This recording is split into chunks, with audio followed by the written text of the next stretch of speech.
Sandra Gaillan-Vincent, bonjour. Bonjour. Vous êtes plasticienne photographe, depuis 10 ans passionnée de peinture et puis depuis votre enfance par les arts plastiques en général. En 2002, après quelques cours de peinture dans une association, vous continuez votre formation au cours du soir aux Beaux-Arts de Bordeaux. Quelques expositions et reportages plus tard, vous vous décidez à sauter le pas. Depuis, vous vous consacrez pleinement aux arts plastiques, inscrite à la Maison des Artistes avec un nouveau statut. Votre quotidien est désormais consacré à vos passions, la peinture et la photo. Pouvez-vous nous présenter votre univers pictural? Je travaille principalement l'acrylique et les pigments sur bois. J'aime mettre la matière en avant et ce que je peins est à la fois géométrique et abstrait. On peut dire aussi que le résultat est assez organique, peut-être un hommage à la vie, certainement, je pense. Je pratique aussi également sur toile, sur carton ou sur plastique. J'ai peint notamment sur un mannequin que j'avais récupéré dans une brocante. Ça m'a amusé de faire ça. Je peins sur différents formats. C'est vrai que la peinture aujourd'hui pour moi est une raison d'être, une raison de vivre, que durant toutes ces années, c'est une remise en question sans cesse, un apprentissage constant. Est-ce que vous pouvez nous parler un peu du lien que vous faites entre la peinture et la photo, comme on peut le lire sur votre site dont on reparlera plus tard? À un moment donné, vous parlez, je crois, de regarder pour mieux observer, c'est ça? Observer pour mieux voir, c'est ça? Il y a un lien un lien entre la photo et la peinture? Oui, il y a un lien, c'est-à-dire que, je pense que entre la photo et la peinture, il y a cette sensibilité, ce désir d'être curieux, de vouloir faire passer des messages, d'être observateur, messager, comme je le dis. Il y a toujours plein de choses à faire passer dans une image. Si on se concentre un petit peu, si on a envie de travailler avec certaines personnes, comme là c'était le cas avec Handicap International et la Creuse Compagnie. Est-ce que vous pouvez nous parler justement de ce travail, du regard que vous posez avec votre appareil photo sur le handicap? Je crois qu'on a envie de mettre le doigt sur un monde qui finalement est assez secret, assez intime, parfois même tabou. Donc moi j'ai essayé à travers ces photos de me mettre à la portée de tous ces sentiments, de tous ces efforts de gens qui travaillent très très dur, qui vivent des choses très fortes, qui ont envie de vivre plus que vivre, de danser, même si le quotidien est pas toujours évident. Ma perspective de la photo, je la prends depuis le bas de la scène, on va dire, pour vraiment essayer de montrer ce regard, me mettre à la hauteur un petit peu comme ça des personnes qui n'ont pas l'usage de leurs jambes et qui sont touchées par le handicap. Votre travail photographique, j'ai envie de dire, il est divers et varié. Vous attaquez un petit peu plusieurs univers, les gens, comme vous venez de le dire, les situations, mais aussi les natures mortes, les situations, j'ai envie de dire, de la vie quotidienne. Oui, c'est ça. C'est qu'après, il y a aussi tout un travail où j'aime montrer les scènes de vie, les moments volés comme ça, qui va faire place après et derrière à l'imagination.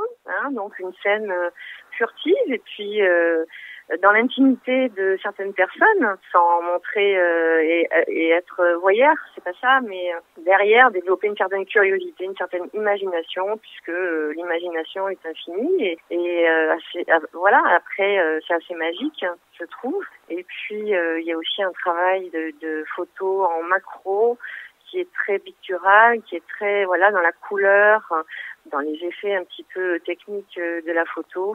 Et peut-être là aussi le lien avec l'art pictural. C'est ça, exactement, oui, tout à fait. C'est la réalité des choses. Donc il y a tous ces travaux qui sont un petit peu parallèles et qui finalement se rejoignent quand même au bout du compte, c'est-à-dire c'est la création et le côté artistique d'un travail qui soit on peut l'intellectualiser ou aussi tout simplement se laisser aller à le regarder et à prendre ce plaisir-là de simplement regarder. Alors concernant la peinture justement, je crois que ces derniers temps vous avez été très productive, beaucoup d'acrylique, de travail sur le bois aussi. Dernièrement j'ai réalisé une quinzaine de peintures dans le but de les exposer sur Bordeaux Cube. Je recherche un bar, un endroit sympa et disponible pour accueillir mes peintures. Parce que je crois que la réalisation quand même du peintre, c'est à un moment donné de pouvoir les montrer, d'en discuter, d'être apprécié ou critiqué bien sûr. Moi pour cette exposition, j'ai choisi le thème du solstice d'été. Pourquoi le solstice d'été? C'est pour contrecarrer un petit peu les périodes moroses qu'on peut vivre, une situation économique difficile. Donc j'avais envie d'apporter une petite touche de lumière. Je trouve que c'est important. Et autrement, j'ai aussi commencé à faire un livre pour enfants dont je réalise des dessins minimalistes. On peut le retrouver aussi sur votre site internet parce que vous avez également créé un site internet. On peut donner l'adresse aux internautes pour qu'ils puissent également, pour ceux qui auront envie d'en savoir un petit peu plus sur vous, pour qu'ils aillent voir un petit peu tout ça. Alors, j'ai créé un site internet. L'adresse, c'est www.sand-system.com. Ce site est récent. Sur le site, on ne pourra pas encore voir le démarrage de ce petit livre, puisqu'il est en cours de construction. Mais bon, bientôt, parce que il est avancé et j'espère le finir rapidement. C'est assez nouveau pour moi, parce que c'est la première fois que je me tente à ça. En tout cas, je prends beaucoup de plaisir. Je trouve que c'est très sympa. D'accord, donc un mélange à la fois d'écriture, d'art pictural, et tout ça pour les enfants. Exactement, parce que je trouve que c'est bien de rendre aussi hommage et faire plaisir aux enfants, parce que c'est les enfants avant tout les plus grands artistes, Qui développent beaucoup d'imaginaire aussi pour nous les adultes. Exactement. Sandra, une adresse Facebook également, je crois. On peut donner l'adresse. On la trouve sur le site aussi. Oui, une adresse Facebook. Donc je suis à plasticienne Sandra Gaillan-Vincent. D'accord. Tout à fait. Très bien. Donc les gens pourront aller sur votre site pour en apprendre un petit peu plus. Alors si certains internautes ont aussi des idées ou des suggestions pour vous proposer un lieu d'exposition, il y a moyen de vous contacter directement depuis votre site ou votre adresse Facebook? Alors me mettre une notification directement sur Facebook ou me contacter aussi par téléphone sur mon téléphone portable, par mail également. J'ai noté mon adresse mail sur le site, sur mon site web. Sur votre site. Et puis Radio Air se fera aussi le relais de toutes ces informations.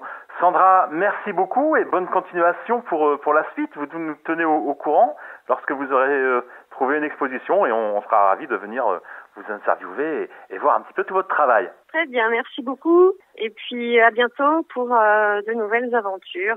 Merci William. Très bien, merci Sandra, bonne journée, au revoir, à bientôt.